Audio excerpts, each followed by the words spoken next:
राधे राधे। स्वागत है आप सभी का। आज मैं आपको इस वीडियो में बताऊंगी कि भगवान विष्णु ने नारद मुनि जी को वानर रूप क्यों दिया।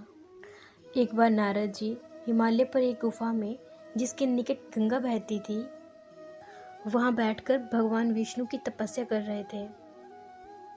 नारद मुनि इतनी कठोर तपस्या में लीन थे, जिसे देखकर देवराज इंद्र भयभीत हो गए। उन्हें लगा कि देव ऋषि नारद अगर ऐसी ही तपस्या करते रहेंगे तो वो उनसे स्वर्ग छीन लेंगे। देवराज इंद्र के मन में कामदेव के बारे में विचार आया। उन्हें लगा कि कामदेव नारद ऋषि की तपस्या को आसानी से भंग कर देंगे, क्योंकि वो तो इस प्रकार के कई कार्य कर चुके थे और इस कार्य में निपुण थे। उन्होंने कामदेव को बुलाया और कहा कि जाकर नारद ऋषि की तपस्या को भंग करें। और कामदेव ने अपनी माया से नारद मुनि के आसपास का वातावरण अत्यंत ही कामुक, सुहावना और आकर्षित कर दिया। पेड़ और पौधों पर रंग बिरंगे फूल खिल गए।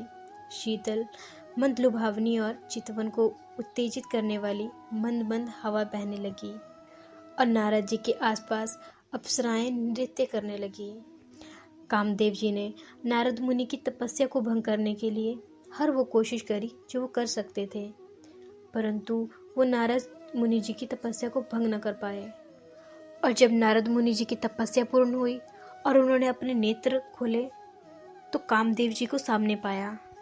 ये देखकर कामदेव डर गए और सोचा कि नारद ऋषि अब मुझे श्राप दे देंगे।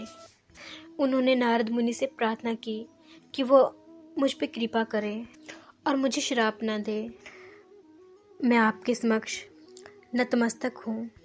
आप सर्वश्रेष्ठ हैं, क्योंकि आज तक कभी ऐसा नहीं हुआ कि मैंने किसी की तपस्या भंग करनी चाहिए और वो हुई ना हो। ये सुनकर नारद ऋषि ने कामदेव जी को माफ़ कर दिया, परंतु उन्हें अपने ऊपर घमंड हो गया कि कामदेव उनका कुछ नहीं बिगाड़ सके और उन्होंने कामदेव को पराजित कर दिया। कामदेव के जाने के बाद नारद मुनि सीधा भगवान भोलेनाथ के पास पहुँचे। उन्होंने बड़े घमंड के साथ भगवान शिव को बताया कि आज मैंने कामदेव को हरा दिया। अब नारद मुनि की ऐसी बातें सुनकर भगवान शिव समझ गए कि नारद मुनि को अपने आप पर घमंड हो गया है। ये बात विष्णु जी को पता चली तो अच्छा नहीं होगा। उन्होंने नारद मुनि को समझाया कि जो तुमने मुझसे बताया है वो भगवान विष्णु को जाकर मत बताना। भगवान शिव की ऐसी बातें सुनकर नारद मुनि सोचे कि लगता भगवान शंकर को मुझसे जलन हो गई है, क्योंकि आज मैंने कामदेव को जो हरा दिया। क्योंकि अहंकार के कारण नारद मुनि सोचने और समझने की शक्ति को खो बैठे थे और वो सीधा ब्रह्मा जी के पास पहुंचे और उन्हें बताया कि उन्होंने कैसे कैसे कामदेव को हरा दिया। ब्रह्मा जी ने नारद मुनि से कहा कि नारद, तुमने तो वाकई बहुत अच्छा काम किया है। परंतु ब्रह्मा जी ने भी भगवान भोलेनाथ की तरह नारद मुनि को समझाया कि जो बात तुमने मुझसे कही है वो भगवान विष्णु के पास जाकर मत बोलना। परंतु नारद मुनि तो पक्का निश्चय कर चुके थे कि वो भगवान विष्णु के पास तो जाएंगे। कामदेव को हराने की बात मैं भगवान विष्णु को ना बताऊं, ये तो कभी नहीं हो सकता। नारद मुनि शिवजी और ब्रह्मा जी की बात ना सुनते हुए श्री सागर भगवान विष्णु के पास पहुंचे और उन्हें सारी कथा विस्तार पूर्वक सुना दी। भगवान विष्णु ने नारद मुनि की सारी कथा सुनने के बाद उनकी बहुत प्रशंसा करी, क्योंकि वो तो जान चुके थे कि नारद को अपने ऊपर घमंड आ चुका है और भगवान विष्णु अपने भक्तों के अहंकार को सहन नहीं कर सकते। उन्होंने सोचा कि मैं नारद मुनि का ये घमंड अवश्य दूर करूंगा।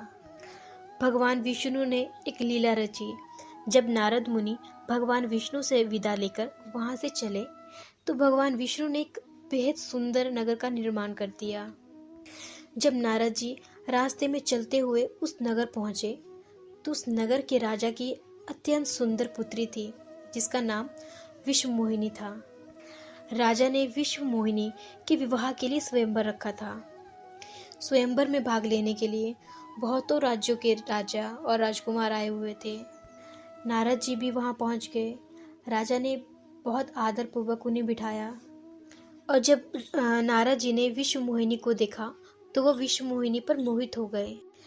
नारद मुनि ने जब विश्व मोहिनी की हस्तरेखा देखी तो हस्तरेखा बता रही थी कि जो विश्व मोहिनी से विवाह करेगा वह अमर हो जाएगा।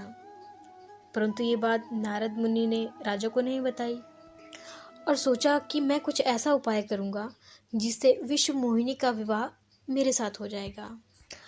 और नारद मुनि जी भगवान विष्णु के पास चले गए। उन्होंने भगवान विष्णु से कहा, हे भगवान, आप मुझे बहुत सुंदर रूप दें जिससे मैं विश्व मोहिनी से विवाह कर सकूं। भगवान विष्णु ने नारद से कहा कि आप चिंता मुक्त होकर स्वयंवर में जाएं, जो होगा आपके ही भले के लिए होगा। और भगवान विष्णु ने नारद जी को बंदर का रूप दे दिया और नारद मुनि को लगा कि मैं बहुत सुंदर लग रहा हूँ। नारद जी भगवान विष्णु की माया समझ ना पाए और वो वानर के रूप में ही विश्व मोहिनी के स्वयंवर में जा पहुँचे। और वहीं भगवान विष्णु भी एक राजा का रूप धारण किए स्वयंवर में पहुँच गए।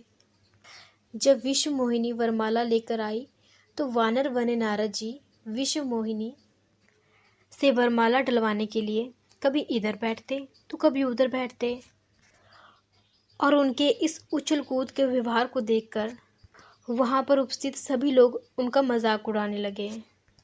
और इधर विश्व मोहिनी ने राजा बने भगवान विष्णु के गले में वरमाला डाल दी और बंदर बने नारद की तरफ देखा तक नहीं। ये देखकर नारद जी बहुत परेशान हुए और वहीं स्वयंवर में भगवान शिव के गण ब्राह्मण का रूप धारण किए हुए आए हुए थे।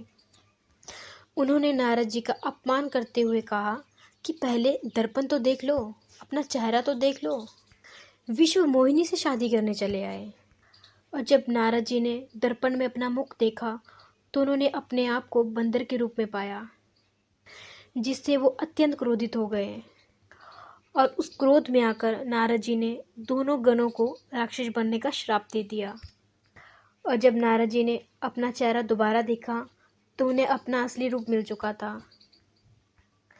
परंतु वो भगवान विष्णु से अत्यंत गुस्सा थे क्योंकि भगवान विष्णु की ही वजह से उनकी इतनी मजाक उड़ा था। नारद जी भगवान विष्णु से मिलने चले गए और रास्ते में ही नारद जी की विष्णु भगवान से मुलाकात हो गई। भगवान विष्णु के साथ लक्ष्मी जी और विश्व मोहिनी जी थी। भगवान विष्णु को देखते ही नारद जी अपने अंदर छुपे क्रोध को संभाल ना पाए और भगवान विष्णु से कहने लगे, हे भगवान, आपका हृदय कपट से भरा हुआ है, आप दूसरों की खुशियां नहीं देख सकते। समुद्र मंथन के समय भी आपने भगवान शिव को विष और राक्षसों को मदिरा दी और स्वयं लक्ष्मी जी और कौस्तुभ मणि ले ली। और जो आज आपने मेरे साथ किया है उसका परिणाम आपको भुगतना ही पड़ेगा। अतः आज आपने मुझे वानर बनाकर और स्वयं एक मानव रूप धरकर विश्व मोहिनी से विवाह किया है, इसीलिए आपको मनुष्य जन्म लेना पड़ेगा और साथ ही स्त्री वियोग का दुख भी झेलना पड़ेगा और बंदरों की सहायता लेनी पड़ेगी। भगवान विष्णु ने नारद मुनि जी का ये श्राप स्वीकार कर लिया और जो माया उन्होंने रची थी वो समाप्त कर दी। और जैसे ही माया समाप्त हुई तो नारद जी को अपनी भूल का एहसास हुआ और जो श्राप उन्होंने भगवान विष्णु को दिया उसके बारे में बहुत पछतावा होने लगा, परंतु अब वो दिया गया श्राप वो वापस नहीं ले सकते थे।